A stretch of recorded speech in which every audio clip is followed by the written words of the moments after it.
Slafzilla! Mais comment diable le Canadien a-t-il pu en planter pas un, pas deux, mais bien trois dans le premier match contre la troisième meilleure unité de désavantage numérique de la LNH en saison régulière? Est-ce que les cachotteries de Martin Saint-Louis ont payé? Le Canadien a-t-il trouvé une faille dans l'armure? Simple coup de chance, puis on reverra plus ça?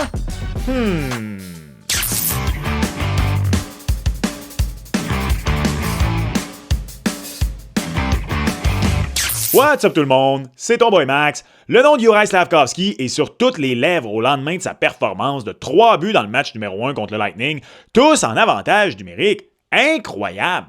Mais comment passes-tu d'une séquence de 1 en 10 à tes 2 derniers matchs contre Tampa à terminer 3 en 5 dans le premier match d'une série 4-7 et pas contre une gang de jeunes qui étaient intimidés par les lumières brillantes d'un match éliminatoire? Non! Le Lightning de Tampa Bay, je vais même aller plus loin que ça.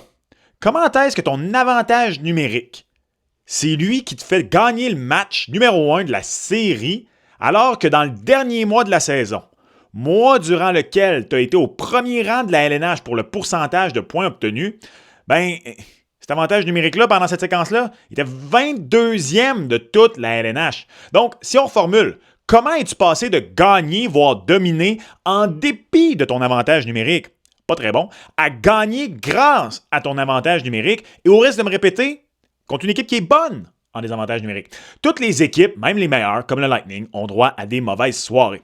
Avec un rendement de 82,6% en saison régulière, le Lightning a été excellent en désavantage numérique. Et de son côté, Montréal a terminé 10e avec l'avantage d'un homme. J'en ai souvent parlé. Le problème de l'avantage numérique du Canadien, ça a été la constance. On est capable de partir sur de bonnes séquences, comme on peut faire la traversée du désert. Donc, est-ce que c'était simplement un bon match du Canadien en avantage numérique et un moins bon du Lightning avec un homme en moins? Il y a une chose à savoir. Samedi, donc la veille de la rencontre, Martin Saint-Louis a tenu une séance, ou du moins un bout de séance, fermée aux médias. Est-ce que c'est là qu'on a travaillé l'avantage numérique loin des Kodak? Et si oui, ça a porté fruit ou c'est vraiment Tampa qui a mal joué? C'est ce qu'on va regarder ensemble dans cet épisode avec des images à l'appui. Je vous rappelle que l'épisode d'aujourd'hui vous est présenté par Budweiser et le but, c'est d'aller jusqu'au bout. Et le Canadien est bien parti pour ça. Tout juste avant de poursuivre, le début des séries te fait chercher du bon contenu LNH en français sur les GAFA. T'es à la bonne place! On veut atteindre les 35 000 abonnés cette année et pour y arriver, j'ai besoin de chacun d'entre vous. Alors, toi, si c'est pas trop te demander, abonne-toi et profite-en pour laisser une mention j'aime. Et si tu le fais pas, je comprends, mais sache que la raison pourquoi ton équipe préférée est en arrière dans sa série, c'est parce que j'y ai jeté un sort. Dis ça de même. Désolé. Débutons en parlant de l'unité de désavantage du Lightning de Tampa Bay. C'est quoi ses particularités? En partant, il y a des bons joueurs dessus, mais surtout, elle est agressive et son losange est constamment en mouvement. Donc, ça, regardez, juste ici, là, c'est un peu avant le premier but de Juraj Slafkovský. La séquence débute en fait juste ici. Donc, vous voyez Cole Caulfield qui est en train de faire une passe à Lane Hutson. Vous voyez comment il y a un joueur du Lightning de Tampa Bay tout près de Caulfield. On est comme ça du côté du Lightning. On est agressif sur le porteur de la rondelle et le losange est constamment en mouvement. Pour ceux qui sont peut-être moins familiers avec les stratégies, regardez celui du Canadien à l'autre bout de la glace. Donc, le Canadien, lui, son unité de désavantage numérique est beaucoup plus serrée. On bouge moins. Le Lightning, on pourrait dire que son objectif, c'est de te faire des erreurs. D'être constamment dans ta face le plus possible pour que tu n'aies pas le temps de réfléchir et que tu sois rapide dans ton exécution. Donc, on veut te forcer à faire des erreurs. Quand tu as des joueurs de grand talent comme le Canadien de Montréal, des joueurs qui sont capables d'opérer à bonne vitesse, comme Nick Suzuki, comme Lane Hutson, comme Ivan Demidov, et même Caulfield et Slafkovský, ils peuvent le faire, même si c'est vraiment peut-être les 3 premiers que j'ai mentionnés, que c'est leur principale qualité. Quoique Caulfield, ça dégaine, est extrêmement rapide, mais bon. Alors que le Canadien, de son côté, son but, c'est pas de te faire des erreurs. Son but, c'est de bloquer tes tentatives de passe et de bloquer tes tirs. On te dit, sois patient, trouve-la. La ligne, on va essayer de faire en sorte qu'elle ne se présente jamais. Donc, le Lightning, une unité qui est très agressive. regardons qu'est-ce qui est arrivé sur les buts du Lightning de Tampa Bay. Et vous allez voir, il y a des similitudes. Il y a vraiment des choses qu'on peut identifier dans ce que le Canadien a fait. Personnellement, pour ce que ça vaut, je suis fan d'un losange actif. J'aime mieux un losange actif comme ça. Ça te prend par contre des bons patineurs, ça te prend des joueurs en forme parce que justement, tu vas couvrir plus de glace. Ça te prend une intelligence aussi pour être constamment sur le bon joueur. Ça ressemble un petit peu finalement au man-to-man que pratique le Canadien de Montréal à force égale. Mais en temps normal, j'aime ça. Mais où le Canadien a-t-il réussi à exploiter le Lightning de Tampa Bay dans le match numéro 1? Alors ça ici, là, vous le voyez. Donc, c'est Cole Caulfield qui est en possession de rondelle. Ce qui va arriver, c'est que Caulfield va remettre la rondelle à Lane Hutson, juste ici. Et là, Hutson, vous voyez, ici, il y a quand même un beau triangle d'attaque pour lui, juste ici. Ça, c'est Cirelli ou Brandon Eagle, je ne sais trop, là, on ne voit pas bien le numéro là-dessus. Mais bref, il va suivre carrément la rondelle pour empêcher que Hutson puisse faire une transversale à Ivan Demidov qui est là. L'option là aussi de l'autre côté ne va pas être là. Donc, Hutson va foncer vers le filet. Donc, c'est ça qui arrive ici, vous le voyez. Et bon, là, on le voit, le numéro 8. Donc, c'est Brandon Eagle, c'est le 38. Donc, Eagle l'a bien suivi, a coupé les options. Donc, il ne reste pas grand-chose pour Lane Hutson ici sur cette séquence. Il aurait peut-être pu prendre un tir. Ça n'aurait pas vraiment été une bonne chose. Lane Hutson n'est pas particulièrement reconnu pour son tir. Vasilevskiy, il est bien placé. Il n'y a absolument aucune des options de passe ici disponible. Qu'est-ce qu'il aurait pu faire ici sur cette séquence-là? Il aurait pu faire du Lane Hutson, c'est-à-dire faire un petit 180 real quick, revirer comme ça, puis retourner donner ça à Caulfield. Je ne voulais pas que ça fasse un cercle, mais bon, ça a fait un cercle malheureusement. Que voulez-vous? C'est le genre de choses qui arrivent. Non, l'autre option qu'il pouvait faire, c'était de remettre à Juraj Slafkovský, comme il va faire, et lui de continuer. Et vous allez voir, c'est ce qui s'est passé. Vous voyez, Hutson est rendu juste ici. C'est drôle à dire, là. Lane Hutson qui est rendu dans le bas de l'enclave. Et donc maintenant, Juraj Slafkovský est en possession de rondelle. Qu'est-ce qu'il fait? Rapidement. T'sais, vous voyez, 28,3 secondes qu'il reste. Là, on est à 29,8. Là, en 1,5 secondes. On est passé de Hutson en possession de rondelle à Slafkovský. Slafkovský qui a bougé. Et déjà, là, vous le voyez, la rondelle a dégainé de son bâton et elle est en direction pour Cole Caulfield. Qu'est-ce que ça va faire, ça? Ça va faire en sorte que rapidement, puisque les joueurs du Canadien, justement, sont bons dans leur exécution sur cette séquence-ci, Caulfield va lui immédiatement remettre à Ivan Demidov. Donc, le losange du Lightning de Tampa Bay, ici, qui est agressif, la pointe du losange ici, c'est Brandon Eagle. Il va rapidement vouloir suivre la rondelle, mais là, elle est déjà rendue là. Donc, on a réussi un petit peu à faire déplacer le losange du Lightning plus rapidement qu'on l'aurait voulu. Et vous allez voir sur la prochaine séquence, là, le losange va être rendu juste ici. Et Juraj Slafkovský va avoir été intelligent. Il n'est pas resté là. Lui, il va être venu marauder ici, comme ça. Et je pense que c'est ça l'objectif du Canadien de Montréal dans cette série-là. Je pense que c'est sur ça qu'on a travaillé. Notre but est de faire oublier un joueur du Canadien de Montréal. Parce que regardez là ici, qu'est-ce qui est arrivé. Ivan Demidov est en possession de rondelle. Là, les joueurs du Lightning sont pas mal placés du tout. Je veux dire, il faut reconnaître la qualité du jeu d'Ivan Demidov là-dessus parce que la ligne de passe entre Brandon Hagel et Anthony Cirelli, elle n'est pas énorme. Il y aurait cette option-là ici pour Nick Suzuki, mais cette option-là, c'est pas la meilleure. Regardez comment Suzuki est bas. C'est pas Cole Caulfield, dans le sens où Suzuki est bon, quand même un double marqueur de 30 buts dans la Ligue nationale de hockey, puis cette année, il en a marqué 29, là, c'est comme si. Mais tu sais, c'est pas sa plus grande force. Mais regardez comment Slav est rendu complètement seul ici. Regardez toute cette zone-là pour Slafkovský, et surtout, regardez les regards de tout le monde. Là, vous allez me dire, oui, le regard sur la rondelle, c'est normal, mais tout le monde fait dos carrément à Juraj Slafkovský. Et surtout, moi, ce qui attire mon attention ici, c'est regarder à quel point Vasilevskiy est prêt pour le tir. Complètement.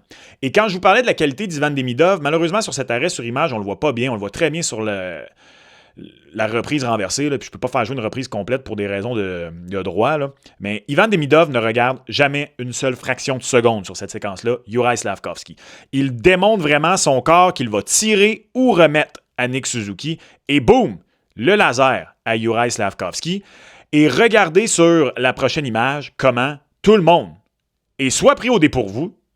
Regardez ces trois gars-là. Ici, tu as un des deux défenseurs. Et, il a essayé de revenir, mais ça n'a pas été suffisant. Et regardez Andrei Vasilevskiy, comment il était prêt pour un tir et comment il est en retard. Regardez là, vous voyez la rondelle, là, elle est juste ici. Et regardez Vasi, il est où? Regardez tout ce que Juraj Slafkovský a eu. et comment il n'y a absolument personne. Alors, on a réussi à faire complètement oublier Juraj Slafkovský. Il y a une chose qui est importante de mentionner, c'est que Juraj Slafkovský, cette saison, a marqué 15 buts en avantage numérique. Il a été parmi les meilleurs joueurs de la Ligue nationale pour marquer des buts en avantage numérique, alors qu'à 5 contre 5, il n'est pas là du tout. Il n'est même pas dans le top 150 des meilleurs joueurs de la Ligue nationale de hockey pour les buts à 5 contre 5. C'est vraiment en avantage numérique que ça a été son pain et son beurre. C'est un gros avantage pour le Canadien. Pourquoi? Parce que malgré ça, l'objectif des équipes adverses est probablement de surveiller Cole Caulfield. Après ça, je veux dire, c'est John Cooper, là. C'est un des très bons entraîneurs-chefs de la Ligue nationale de hockey. Il sait ce qu'il fait, bien sûr. Je veux dire, je pense pas qu'on oublie Juraj Slafkovský volontairement. Mais sur la prochaine séquence, vous allez voir ce que je veux dire. Je pense vraiment que l'objectif dans ce match numéro 1-là a été de faire oublier Juraj Slafkovský. Regardons maintenant le deuxième but de Juraj Slafkovský. Vous allez comprendre sur ce but-là à quel point, justement, on a réussi à isoler Juraj Slafkovský. Et là, on l'a hidden in plain sight, là, qu'ils disent en anglais. On l'a caché en plein milieu de l'enclave. Et c'est là où moi, pour une première fois, je pensais peut-être que le Lightning de Tampa Bay, c'était carrément juste une erreur de marquage de leur part. Je suis plus si certain. Donc, ce que le Canadien fait ici, quand je vous parlais que le Lightning est extrêmement agressif, vous voyez ça ici, c'est Yannick Gourde. Suzuki vient de faire l'entrée de zone, il a remis à Lane Hudson. Hudson va envoyer ensuite très rapidement la rondelle vers Ivan Demidov. Et Gourde, qui est passé entre Slafkovský et Suzuki pour se rendre le plus rapidement possible vers Lane Hudson, va faire tout le bout de chemin, traverser la glace d'est en ouest pour se rendre jusqu'ici à Ivan Demidov. Et là, vous allez voir sur la prochaine séquence, Ivan Demidov, donc, pas beaucoup d'options pour lui. Il pourrait renvoyer la rondelle à Lane Hudson. Gourde est en train de fermer cette option ici pour Nick Suzuki. Et là, Juraj Slafkovský retourne se cacher juste ici. C'est ce que Demidov va faire. Il va envoyer la rondelle à Juraj Slafkovský, ce qui va faire en sorte que là, tu as Gourde qui a passé toute la glace comme ça, qui est déjà peut-être un brin essoufflé. Et tout ça se fait, encore une fois, très rapidement. Je pense que ça a été une des forces du Canadien dans cette rencontre-là. Oui, de faire oublier Slafkovský, mais de faire ça vraiment avec une vitesse d'exécution assez phénoménale. Donc, Demidov envoie la rondelle à Slafkovský, qui se retrouve ici. Et là, vous voyez, là, Gourde vient de mettre les freins. Là, on a réussi à créer un losange très, très serré pour le Lightning de Tampa Bay. Très rapidement, vous voyez, là, il y a 14-12 à faire. Slav renvoie ça à Demidov. Gourde n'est peut-être pas pris sur son meilleur pied et on va ensuite renvoyer ça immédiatement à Lane Hudson. Et là, regardez, on a réussi à faire en sorte qu'on n'a aucun des joueurs agressifs du Lightning de Tampa Bay. Ils sont pris à contre-pied. Pourquoi? Parce que là, vous le voyez, aucun des 4 joueurs du Canadien ne semble disponible. Le Lightning semble faire une bonne couverture. Mais l'objectif du Lightning, c'est de vouloir rattraper cette rapidité d'exécution. Donc, Hudson va juste légèrement avancer ici et le joueur du Lightning, lui, va foncer sur Lane Hudson. Et Hudson va remettre à Nick Suzuki. Et là, vous allez voir juste ici ce que ça va permettre de créer. Alors voilà, le joueur a foncé. Vous voyez Nick Suzuki maintenant, comment il est ouvert. On vient de créer cette ligne de passe. Mais pendant ce temps-là, encore une fois, Juraj Slafkovský réussit à se faire oublier parce que la rondelle va circuler juste ici. Et regardez Slav ici, le fin renard. Moi, c'est à ce moment-là, à vitesse réelle, pendant le match, que je me suis dit, my God, si Slav peut aller là, ça va être incroyable pour le match. Et comme de fait, c'est exactement là qu'il s'en va, Juraj Slafkovský, alors que Nick Suzuki, lui, va envoyer ça à Cole Caulfield juste ici. Et c'est là où je disais que ma réaction initiale a été de me demander si c'était une erreur du Lightning de Tampa Bay ou un excellent jeu du Canadien de Montréal. Parce que regardez, là, Suzuki, il va envoyer la rondelle. Slav est déjà rendu dans l'enclave. Il lui offre une ligne de passe, mais ça n'aurait pas nécessairement été la meilleure ligne de passe. Il aurait probablement fallu rapidement qu'il remette ça à Caulfield. Ça aurait pu être fait, mais Nick Suzuki, à la place, envoie la rondelle à Caulfield. Donc là, Caulfield est en possession de rondelle. Et regardez ici, alors que ça, c'est Liljegren qui est là. Regardez Slav. J.J. Moser ici ne l'a pas suivi. Quand je parlais d'une erreur de couverture, vous allez voir sur la prochaine image, là, parce que là, Caulfield, on le sait, il y a 2 options. En fait, il y a 3 options. Et c'est là où je ne suis pas sûr que c'est une erreur de J.J. Moser. C'est que Caulfield, on le sait, il adore rentrer ici, tirer short side quand il y a l'opportunité. Il en marque des buts comme ça. Souvenez-vous, contre les Devils du New Jersey, il a été là pendant 1001, 1002. Ivan Demidov s'est amené ici. On l'a complètement oublié et il a marqué. Et il y a la troisième option, cette passe pour Juraj Slafkovský, qui en ce moment, là, c'est une autoroute. Même moi, j'ai réussi cette passe-là. Non, mais quasiment. Et c'est là où l'option Demidov me fait me dire, c'est peut-être pas une erreur de marquage de J.J. Moser. Parce que, regardez Moser comment il réagit. On le voit pas très bien là-dessus, mais voyez-vous, juste ici, il pointe avec son bâton Juraj Slafkovský. Donc, est-ce que c'est à Liljegren qu'il pointe? Je pense pas. Est-ce que c'est à son coéquipier en attaque qui est juste ici? Probablement, c'est peut-être lui qui n'a pas eu la rapidité d'exécution. Quand je vous disais un peu plus tôt dans l'épisode que un des désavantages de ce système-là, c'est justement si tu fais une erreur trop rapidement, là, le jeu s'ouvre, un peu comme le man-to-man en défense, il y a une brèche qui est créée. Parce que J.J. Moser, justement, je veux dire, il sait que Demidov, il a cette capacité-là de venir sneaker ici en arrière. Et peut-être que c'est ça, lui, sa mission. Et cela, Caulfield, bang, Juraj Slafkovský est complètement ouvert. En plus, Andrei Vasilevskiy est en RVH, donc il est à terre, une jambe au sol. Il complètement bloque Cole Caulfield. Il le challenge à tirer ici. Donc, il est un peu pris au dépourvu. C'est une bonne utilisation d'ailleurs du RVH, là, avec peu d'angles comme ça. Et puis, pas Nick Suzuki, mais Cole Caulfield va remettre ça à Juraj Slafkovský, qui va réussir à enfoncer. Donc, encore une fois, on a réussi à isoler Juraj Slafkovský. Et juste une dernière fois, parce que c'est drôle, parce que les 3 buts ont été complètement différents là, pour le Canadien, les 3 buts de Juraj Slafkovský. La dernière fois, c'est encore une fois un joueur agressif qui fait ouvrir Slav. Cette fois-ci, c'est en entrée de zone, par contre. Donc, Nick Suzuki freine en entrée de zone. Ici, encore une fois, si je ne me trompe pas, c'est Brandon Hagel. Hagel va tomber en voulant couvrir Suzuki. Il ne fait que remettre ça juste ici à Lane Hutson. Et Lane Hutson, maintenant, puisque Hagel, vous le voyez, est à terre, là, tu as un 4 contre 3. Chaque joueur est couvert et tu as Lane Hutson qui a toutes les options devant lui. Le joueur juste ici va choisir d'empêcher Lane Hutson de tirer. Honnêtement, erreur. Je veux dire, il donne complètement Juraj Slafkovský.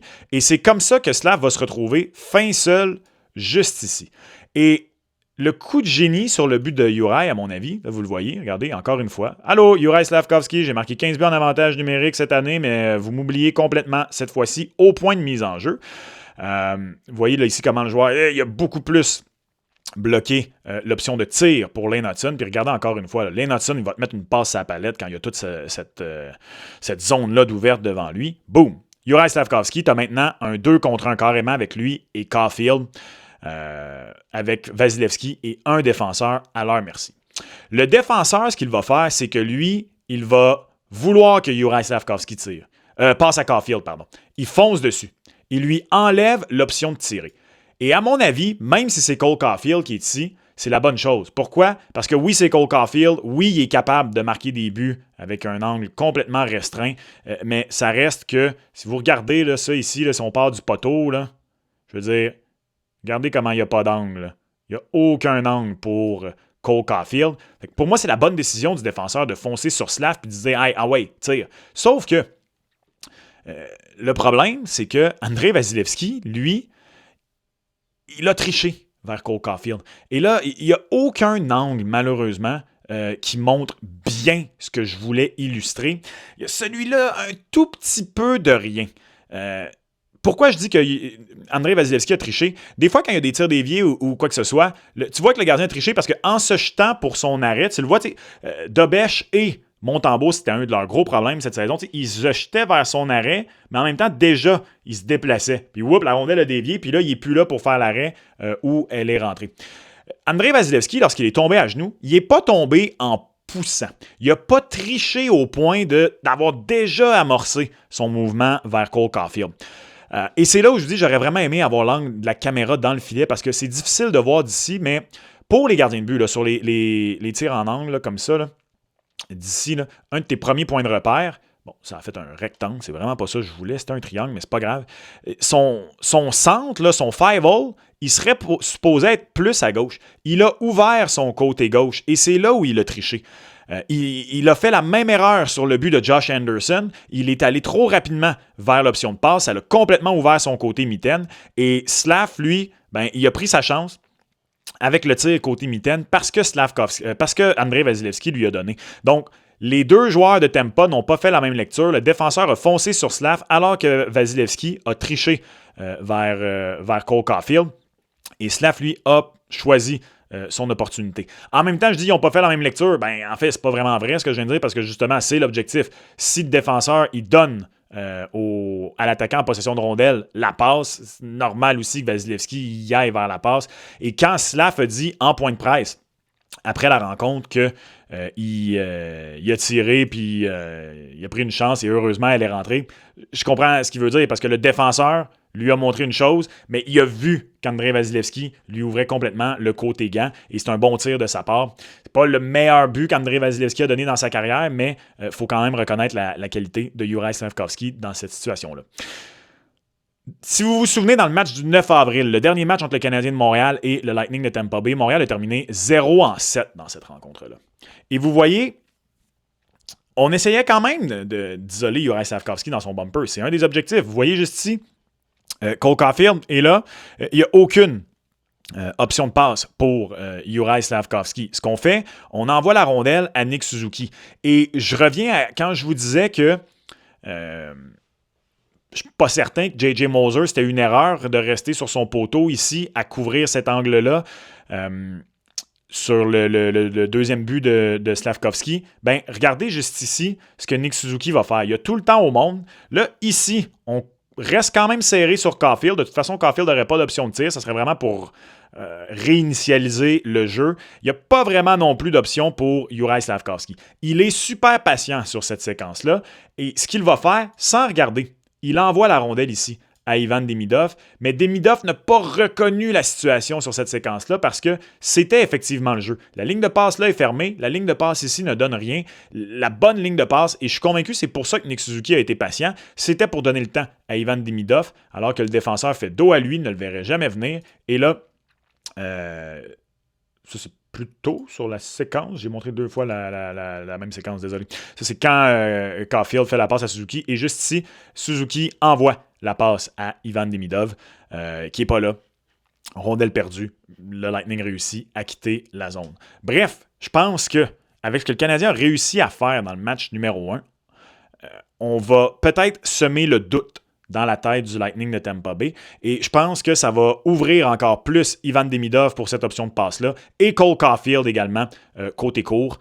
Donc, ça va être à surveiller. J'ai très hâte de voir les ajustements que le Lightning de Tampa Bay va faire à cette unité d'avantage numérique parce que si soudainement, Slav, après le match qu'il a connu, est un joueur un peu plus marqué, je pense que ça va ouvrir d'autres joueurs pour le Canadien de Montréal. Ceci étant dit, je le répète, il y a une raison pourquoi le Lightning est terminé 3e en désavantage numérique cette saison dans la Ligue nationale de hockey. Et le Canadien n'est pas nécessairement une bonne équipe pour s'ajuster rapidement. Est-ce que le Canadien est parti dans une de ces nombreuses séquences de la saison où, pendant quelques matchs, il va être capable de faire rouler son avantage numérique à vitesse vertigineuse, à vitesse grand V? Ou est-ce que le Lightning de Tampa Bay va s'ajuster rapidement? Ça va être important pour le Canadien d'être capable de maintenir ça, de faire d'autres patrons de jeu et de justement pas trop chercher Slav parce qu'il y a la main chaude, mais justement peut-être faire le jeu vers Ivan Demidov, revenir à Cole Caulfield parce que le Lightning de Tampa Bay, c'est l'équipe la plus punie de la Ligue nationale de hockey cette saison, et pas parce qu'ils prennent beaucoup de bagarres, parce qu'ils prennent énormément de 2 minutes de mineurs. Ils s'en vont en désavantage numérique. Et si le Canadien est capable, pas de maintenir le rythme, il ne va pas marquer 3 buts en avantage numérique à tous les matchs, mais d'être la meilleure version de son avantage numérique, peut-être que c'est ce qui va faire la différence pour l'équipe d'ici la fin de cette série. Voilà pour l'analyse vidéo de cette performance de Juraj Slafkovský et de l'avantage numérique. Tu es un bon technicien du hockey ou peu importe, puis tu as remarqué des choses qui m'ont échappé dans cet épisode, n'hésite pas à me laisser savoir en commentaire. Peut-être que ça va te donner des outils pour bien observer la prochaine rencontre. Tu veux entendre mes prédictions complètes pour les séries pendant qu'elles sont pas trop encore avancées? Tu veux te foutre de ma gueule parce qu'à date, c'est pas très bien parti, si je suis honnête? C'est juste ici. Et on se reparle lors du prochain épisode. Ciao!